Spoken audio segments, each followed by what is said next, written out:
Okay, so now that we've defined self-love and self-care, let's spend a little bit of time diving deeper into developing more self-love and what are some ways that we can do that. Now, this particular video and section of this module is going to be a little bit more interactive because I think it's really easy to just kind of talk about self-love and define it, but sometimes we need to take a little bit of action and reflection in order to start to shift the things that we need to shift in order to come into more self-love. So I encourage you to have a journal nearby as you do this particular video in the module. There'll definitely be some journaling sheets that come along in the bonus section of this particular module. And, you know, if you need to pause and stop and think about things, write some things down as we're going along, definitely, I think it's very beautiful to do so, so that we can experience some real shifts in our perspective on self-love. So up until this point in our Radiate course, we've been doing all of this work and kind of understanding what are the wounds and stories that we've learned over time. Where do they come from? Where are they stored in our energy system and our chakra system? You know, how have they been impacting our lives thus far, and have done work on clearing them. Now, as we get to this self-love module, it really kind of ties everything together, because what we need to do is kind of take a look at all of these old stories, all of these old wounds, and understand that those are part of our human experience, a part of our ego in a way. When I say ego, I don't mean in the way of like big ego, self-involved type of thing. I mean part of our ego, the part of us that develops in order to try to interact and understand the outside human world. So those wounds and those stories are all part of that development of the ego. But there's something more to us. You know, we are a spiritual being, a divine being having a human experience right now in this human body.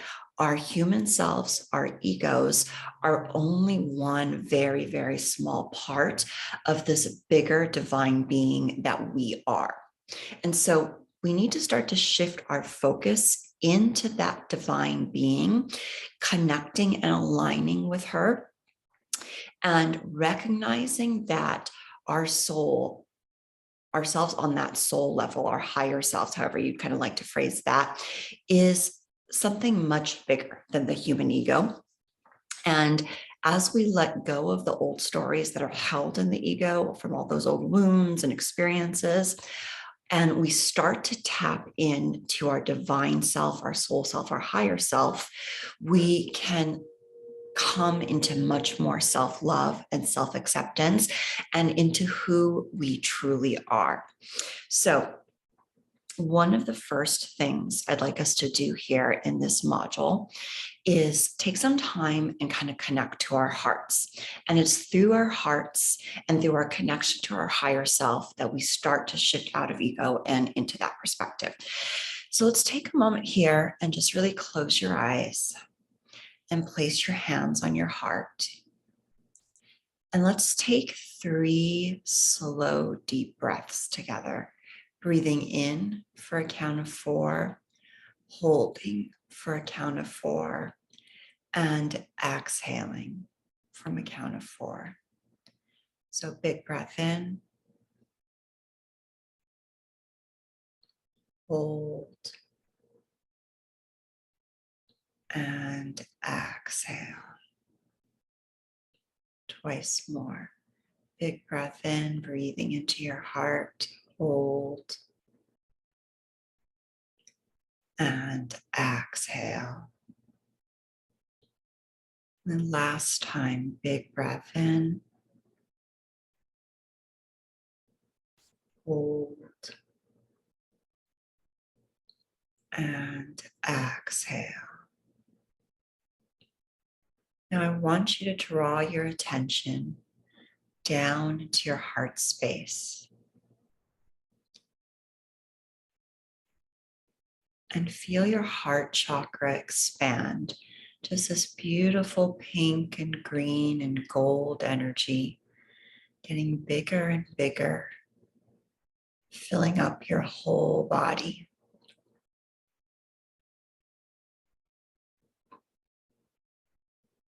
Sitting in the energy of your heart.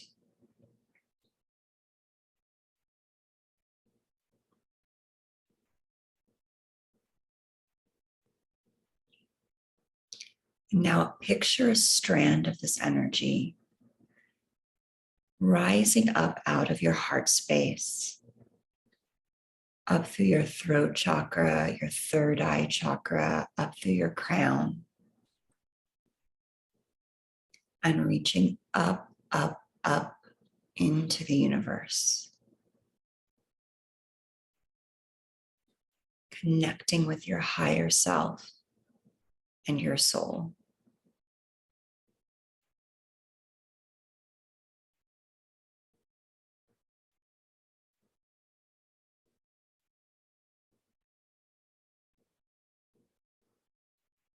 And invite your higher self down into your body and feel her energy, this more expanded sense of you, just begin to fill you up.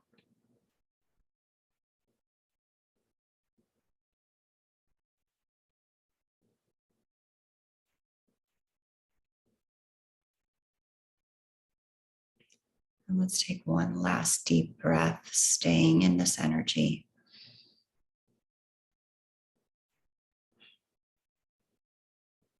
And then when you feel ready, I'd like you to open your eyes, take a piece of paper, and begin to write a description of yourself. Write down some things that you feel accurately describe you. It could be that you are caring and funny, or perhaps you're serious and focused, or perhaps, you struggle with asserting your boundaries, but you're a very kind and compassionate person. Just an honest perspective on you based on being in this heart energy and trying to feel into the truth of who you are, a perfectly imperfect person, and write a description of yourself. And if you need to pause the video in order to do that, please feel free and then turn it back on whenever you're ready.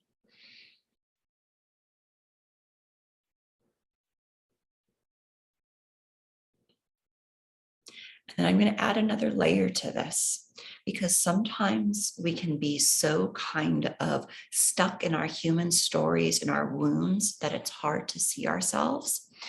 I'd like you to also add in how you think your very best friend or your most loved one would describe you. Try to get into their heart, their mind, their shoes, and write from that perspective as well. And once again, if you need to pause, go ahead and do so. Spend some time doing that and then come back. But I'll keep going here. And so the reason I'm asking you to tap into these two different perspectives on yourself is that often, as I mentioned, it's very hard to see yourself clearly once, from the human ego and from a wounded space. But when you can step outside of yourself and see yourself from the eyes of love, the eyes of divine love, the eyes of your own soul, and the eyes of someone in the human world that loves you and appreciates you, you can get a much clearer, more true perspective of yourself. And that doesn't mean the perspective is always just like Pollyanna and positive. Someone who loves you may see the things you're still struggling with may see the challenges you still face, the places that you still have room to grow, but they do so with love. They do so by accepting that that's a part of you and they love you anyway, or they even love those parts of you. You know, that they're part of what makes you human and what you are working on are a part of your journey, and they love you and your journey.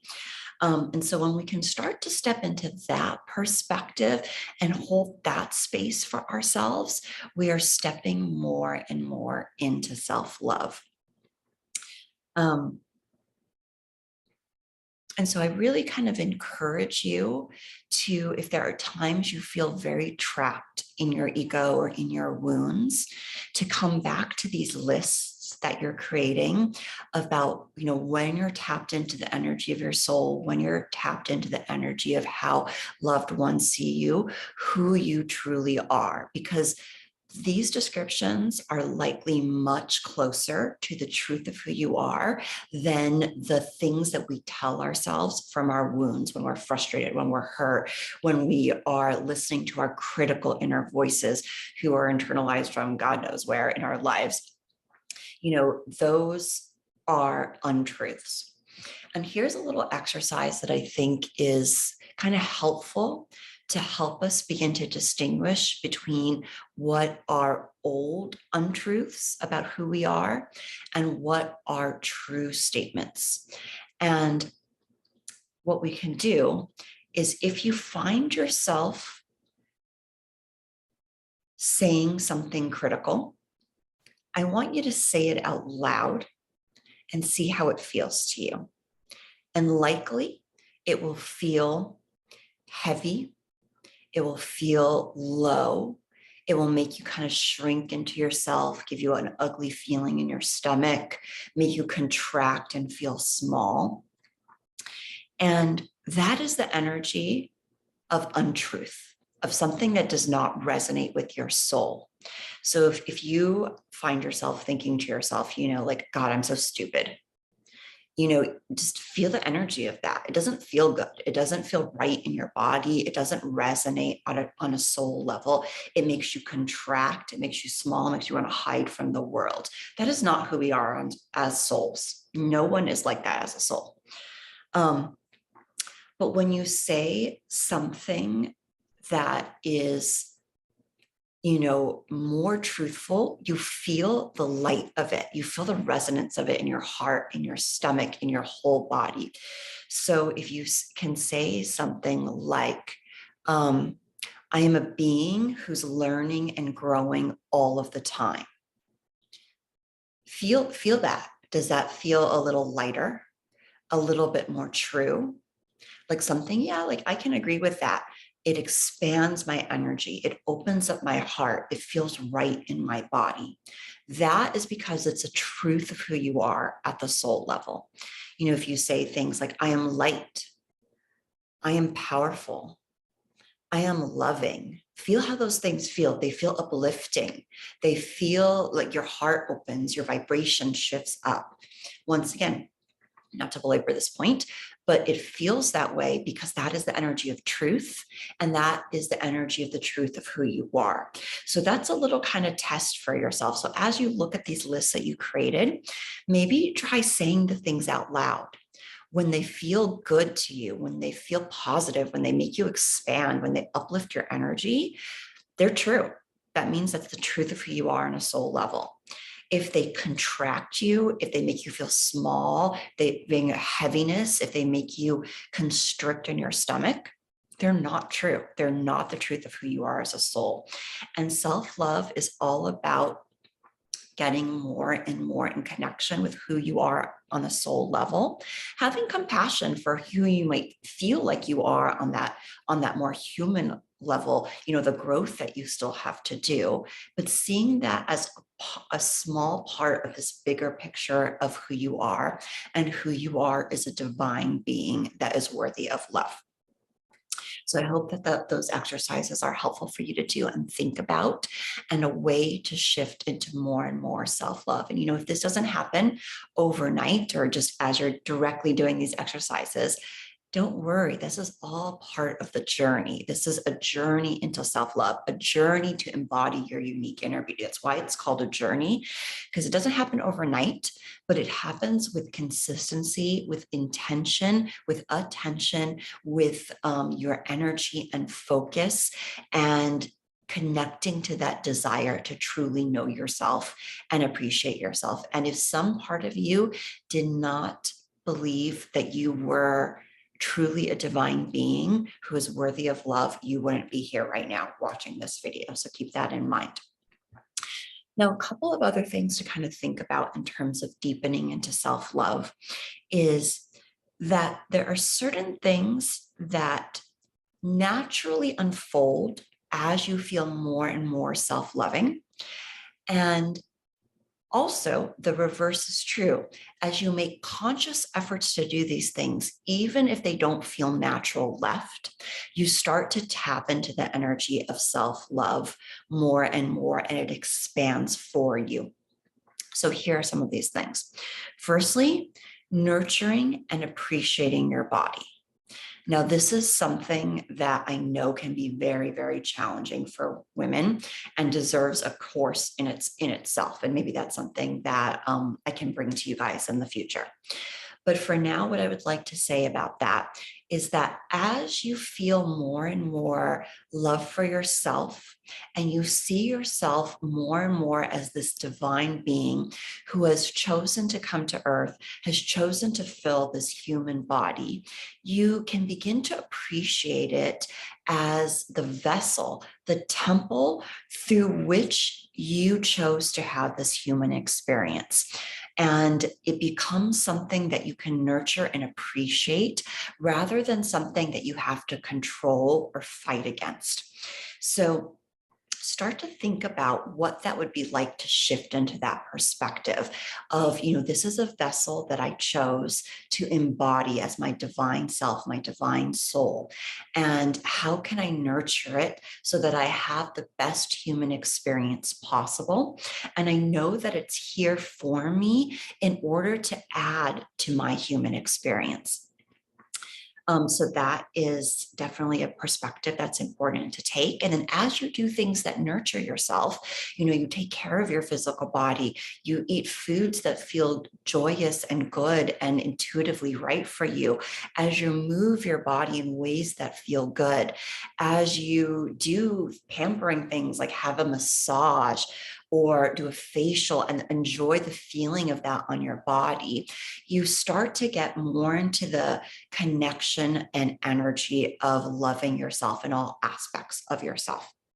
And that goes a little bit into the self-care stuff too, which we will be talking about shortly.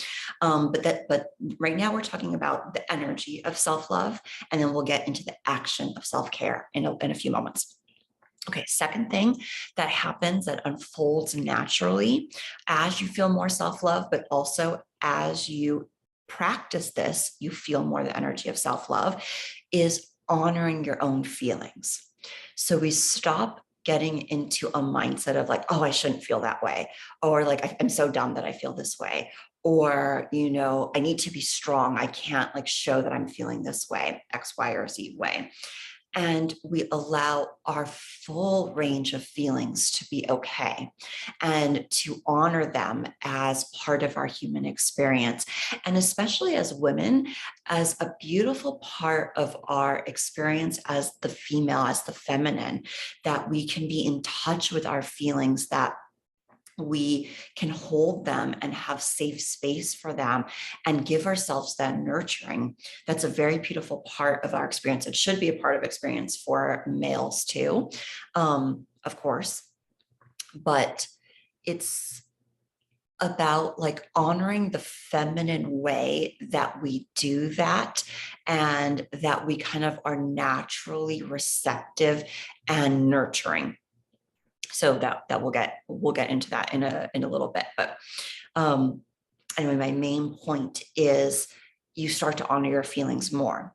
And then the reverse is true. Even if that doesn't feel natural for you yet, consciously pausing when you notice feelings coming up and taking the time to acknowledge what they are, sitting with them, journaling them, letting yourself know it's okay to have them, that once again brings you more comfortably into self-love. Okay. Third thing, loving where you need to heal. So this is sort of the journey we've been on, noticing our wounds, not judging them, and approaching them with love. That happens naturally as you see yourself as a being worthy of self-compassion.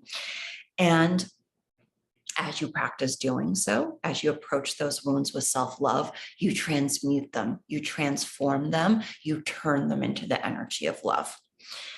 Okay, fourth thing, establishing your boundaries and holding them, expressing them, communicating them. As you see yourself as a being that is worthy of love, as you love yourself more deeply, as you see your own worth and you have compassion for yourself, it will become less and less difficult to identify your boundaries and assert your boundaries, because you will know and feel deeply that you're worthy of holding them. And as you practice doing that, because boundary setting is a skill, and as you get comfortable in the ways of communicating them and setting them with other people, it will feel more and more natural to do so, and you will create more space for yourself to be in that energy of love. And then lastly, connecting to the divine within you. So it goes back to the idea of I was talking about earlier, knowing that you are this soul that's inhabiting this physical body, having a human experience.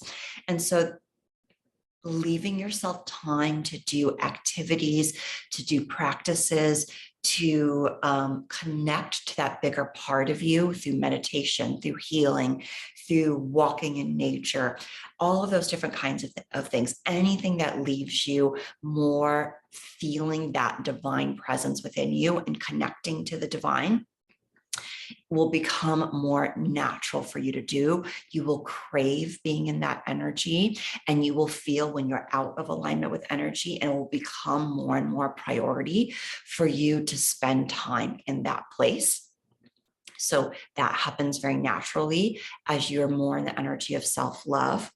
And as you consciously make time to do those things, you will feel the love around you, the love of your soul, the love of spirit, the love of your guides, and that will fill you up as well. So I hope that you can, see from my descriptions how these things cycle and dance together in order to bring you more and more into that space and energy of self-love. And, I really just encourage you to spend some quiet time every day, breathing into your heart and calling in this energy of love and your higher self. And you will get to a point where you'll start to feel just this beautiful energy fill you up, and this sense of expansion in your heart and this connection with your soul. And that's really what we are ultimately moving toward in our human experience, reconnecting with love, reconnecting with our own souls, which are love, basically. And so this journey is taking you to that place. And then it's from that place that we manifest everything else that we want to experience in our human lives. And also another layer to this, and we'll talk about this a little bit more in our next module around manifesting, everything we want to manifest in our life, a romantic partner or an improved relationship or more money or beautiful things or our dream home or all of those like material things are ways that we are experiencing love in a material form. And so as we get into the energy of love and into self-love and holding that energy within ourselves, then we resonate with the material things that we want that are the expression of love in a human or material kind of form. And the joy that we experience as we get those things is being in alignment with our desires and our own soul. So all of this is really a journey to be more and more in alignment with ourselves and with love, as I said. And then everything that is the human stuff that we want to have and experience is because our soul wants to experience those things, and it experiences that ecstatic feeling of love and self-love through them. So I hope that connection kind of makes sense. And so we'll dive deeper, a little bit deeper into that in our manifesting module. So I'm going to end this video here. Do take time to go through the exercises and sit with them. And you can even come back to them as you feel yourself shift and change and grow, and as you widen your lens and experience around self-love. And in our next video, we're going to dive a little deeper into the intersection between self-love and self-worth. And I see those things as being very connected and very similar, but I want to pull out a couple things about self-worth that I think are important, and talk a little bit around self-worth and boundary setting, which I know we already touched on, but we're going to go a little tiny bit deeper into that because I think it's so important as empaths, as intuitives, as sensitive women, to start to think about the boundaries that we hold and how we can maintain them in ways that are healthy for ourselves. So I'll see you in that next video.